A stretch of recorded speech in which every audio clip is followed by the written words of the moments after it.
में मिलने आए थे हमसे, तब हमने आपसे कहा था कि आप रोइए मत, ठाकुर जी को पीड़ा होती है।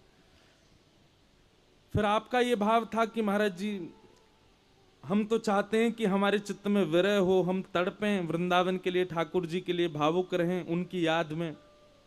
तो क्या ये गलत है कि हम रोते हैं? हम देखो एक बात आपसे हाथ जोड़ के निवेदन करें,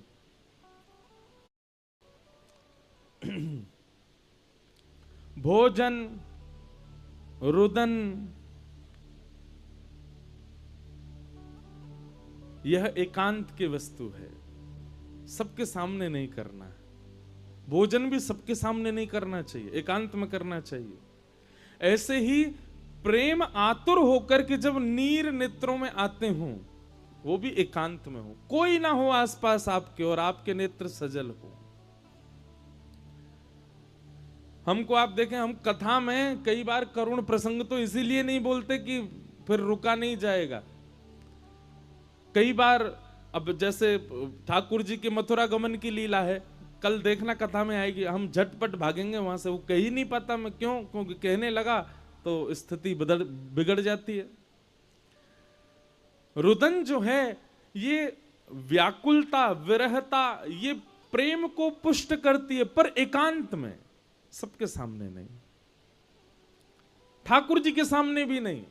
हम तो ये बात कहते हैं सब लोगों से, ठाकुर जी के आगे भी रोना नहीं चाहिए। अरे भाई, जिनके आगे रोना चाहिए उनके आगे नहीं रोते, किसके आगे रो? संसार के आगे रो, समाज के आगे रो, विषयों के आगे रो, उनके आगे रुदन नहीं होता हमसे। और ठाकुर जी प्रेम स्वरूप ठाकुर जी, आनंद स्वरूप ठाकुर जी, उनके आगे हम क्यों रो रहे हैं? इसलिए जब भी ठाकुर जी के सामने जाओ, प्रसन्न मुद्रा में जाओ, चाहे आप कितनी पीड़ा में हो, कितने आर्त में हो, कितने कष्ट में हो, कितनी व्याकुलता में हो, कोई फर्क नहीं पड़ता, ठाकुर जी के आगे तो हंसते खेलते हुए जाओ। इसके पीछे कारण बताएं भाई। जिसको देखो ठाकुर जी के आगे रोवे ही आवे।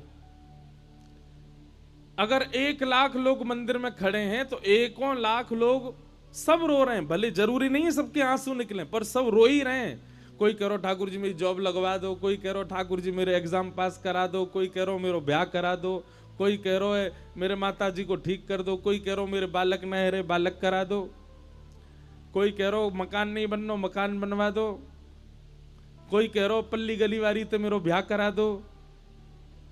उसके पिताजी नहीं मान रहे, बिहारी जी आप कुछ करो। इतने लोग रोने जाते हैं ठाकुर जी के आगे और हम भी रोवे चले गए।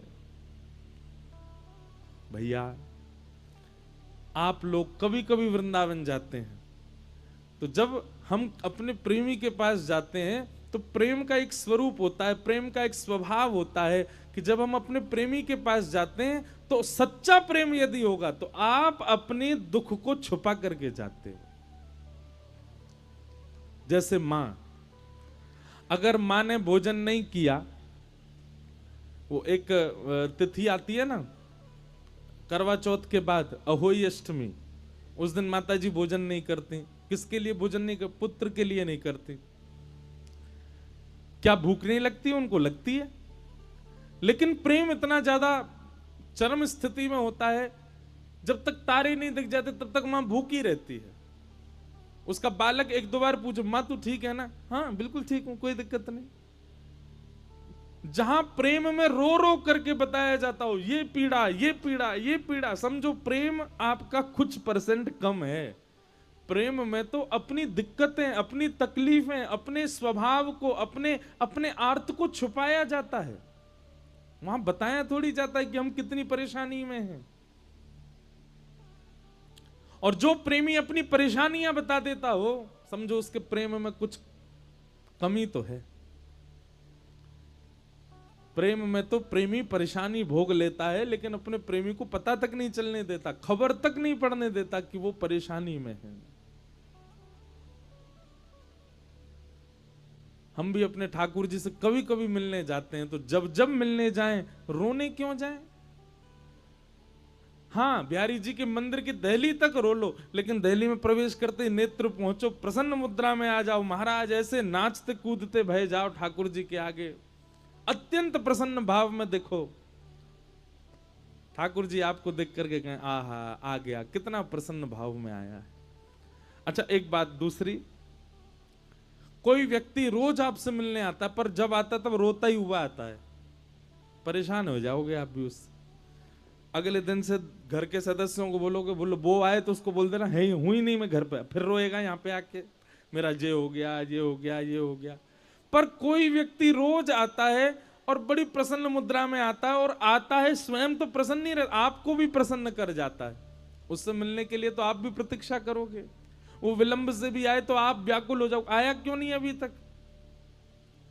ठाकुर जी के सामने जाओ तो ऐसे बन के जाओ कि ठाकुर जी व्याकुल रहे, कब आएगा मिलने के लिए।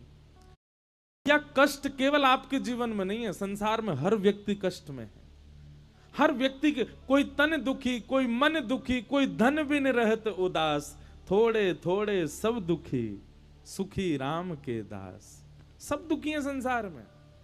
इसलिए कई लोग कहते हैं, लोगों को यह भ्रम रहता है कि अगर हम नहीं रोए ठाकुर जी के आगे, अगर हम नहीं चिल्लाए ठाकुर जी के आगे, नहीं बताया ठाकुर जी को, उनको पता कैसे चलेगा कि मैं कितनी पीड़ा में हूं। अच्छा, तो मतलब आपको ठाकुर जी की सर्वव्यापकता पर संशय है।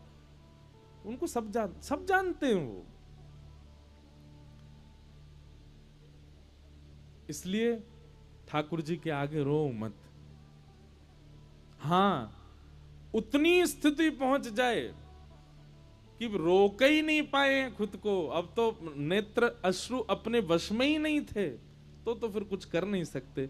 पर फिर भी प्रयास करो कि हम बिहारी जी वृंदावन एक आध 2 दिन के लिए जाते हैं तो 2 दिन कम से कम ठाकुर जी को खुश करके आए। अरे दुनिया जाकर के अपने दुख बताती है, कानपुर के लोग जो इस कथा में बैठे हैं, अब की बार वृंदावन जाओ तो बिहारी जी से जाकर के केवल भुजा उठा करके पूछना, हे बिहारी जी आप कैसे हो, आप ठीक हो, आप आनंद में हो, आप सुख में विराज रहे हो, वैसे तो कोई पीड़ा नहीं है, सब बढ़िया चलता होगा, लेकिन फिर भी ठाकुर जी आप पूरे दिन खड़े रहते हो। तो हमारे मन में भाव आया, हम आपसे पूछें, सब अपनी बताने आए, हम आपसे पूछने आए आप कैसे हो। महाराज लोग बाग तीर्थ भी अपनी बताने जाते हैं देवों को, देखो हम कितनी पीड़ा में। उसके लिए आदमी लाखों रुपया खर्च करके तीर्थ दर्शन करने गया, दर्शन भर्शन थोड़ी करने गया, वो अपनी बताने गया है कि मैं कितनी पीड़ा में हूं।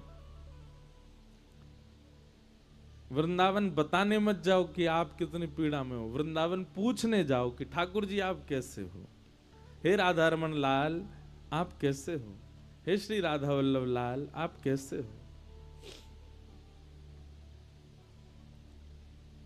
प्रेमी को अपना बताने नहीं, उसका पूछने जाया जाता है वो कैसा है। इसलिए हम आपसे मना कर रहे थे दोपहर में कि रोइए मत। और विरह होता है, व्याकुलता होती है, पीड़ा होती है तो एकांत में, जहां कोई देखे ना आपको।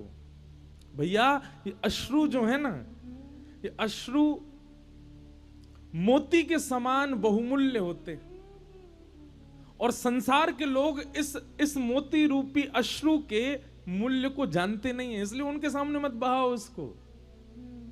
एकांत में, प्रेम में तो प्रेम वही सच्चा जहां एकांत में ही पीड़ा सह ली जाती हो, जहां एकांत में ही रो लिया जाता हो। सबको ढिंडोरा पीट के थोड़ी बताते हैं देखो हम रो रहे हैं। जब परिवार में ब्याह होता है, वो बेटी विदा होती, सब रोते हैं, चीखते चिल्लाते। माताएं बहनें तो महाराज कई बेहोश हो जाती हैं विदाई जब होती है लाली की। लेकिन उस समय हर परिवार में एक व्यक्ति ऐसा होता है जो एकांत में रो रहा होता है, वो सबके सामने नहीं रोता, एकांत में होगा, उसी का प्रेम सच्चा होता है। इसलिए रुदन बहुत बहुमूल्य है। जो आपके अश्रुविंद के मूल्य जानते हो उनके सामने, उनके लिए रोइए। अब आप सबके सामने आंखों से आंसू बहाओगे, ये सब लोग नहीं जानते उसका मूल्य, इसलिए सबके सामने मत रो। और एक और बात कहें, ठाकुर जी के विरह में, वृंदावन के विरह में, भगवान की लीला के विरह में, किशोरी जी के विरह में नेत्रों से आंसू आना, ये बहुत बड़े सौभाग्य की बात है। हम अपनी कथा में कह रहे थे कि कभी कृष्ण विरह में नेत्रों से अश्रु आ जाएं तो ये समझना ठाकुर जी ने छुआ है आपको, इसीलिए आ रहे हैं। ठाकुर जी के लिए रोना हर किसी को नहीं आता, संसार के लिए रो जाते हैं लोग।